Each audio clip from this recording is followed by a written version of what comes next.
پیارے رب اللہ تعالیٰ سے مانگیں، کیونکہ وہی دینے والا ہے، وہی عطا کرنے والا ہے، اس کے علاوہ کسی کی مجال نہیں، کسی کی ہمت نہیں کہ وہ کچھ کر سکیں۔ تو آخر میں سبق میں 2 باتیں لکھی ہیں، وہ بہت پیاری لکھی ہیں کہ ہم اللہ تعالیٰ کی نعمتوں کا، جو کہ ہم نے شروع سے لے کے آخر تک پڑھی، شکر ادا کریں اور مرتے دم تک، قیامت تک صرف اسی کی عبادت کرتے رہیں، اور دنیا میں جو ہمیں پریشانی، جو حاجت، جو مسائل آتے ہیں، تو اس کس سے مدد مانگیں؟ اپنے پیارے رب اللہ تعالیٰ سے مدد مانگیں، کیونکہ وہی مشکل کشا ہے، وہی مشکلوں کو حل کرنے والا ہے۔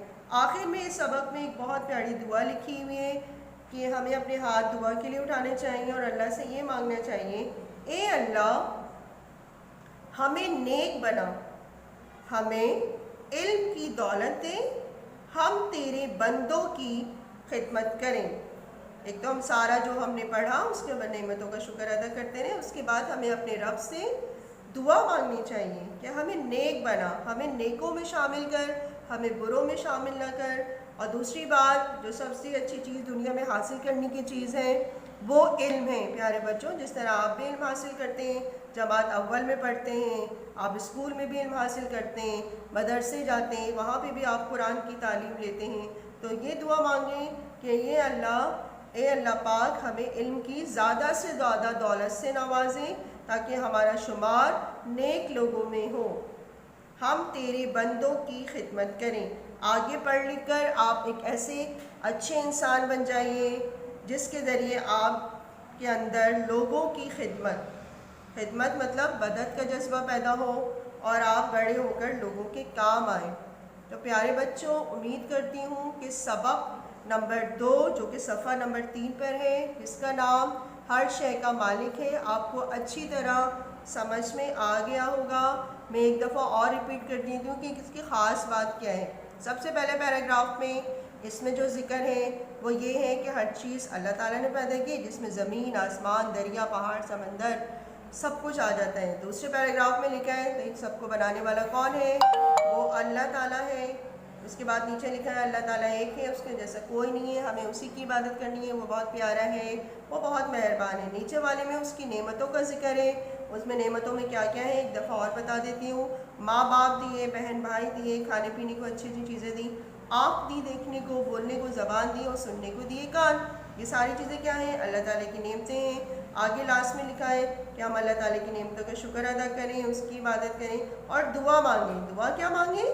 اے اللہ ہمیں نیک بنا، ہمیں علم کی دولت دے، ہم تیرے بندوں کی خدمت کریں۔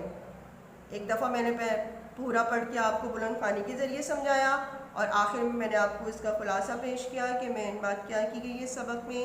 تو امید کرتی ہوں کہ آپ کو یہ سبق ہر شے کا مالک اچھی طرح سمجھ میں آ گیا ہوگا۔ اب ہم آپ سے اگلی جو کلاس ہوگی ہماری آن لائن کلاس، اس میں ہم آپ کو اس سبق کی ورکنگ کے بارے میں اچھی طرح سمجھائیں گے۔ اس سبق کا کام آپ کو بہت جلدی پرووائڈ کیا جائے گا، جو کہ آپ کو SMS کے ذریعے یا واٹس ایپ میسج کے ذریعے بتایا جائے گا۔ اللہ حافظ۔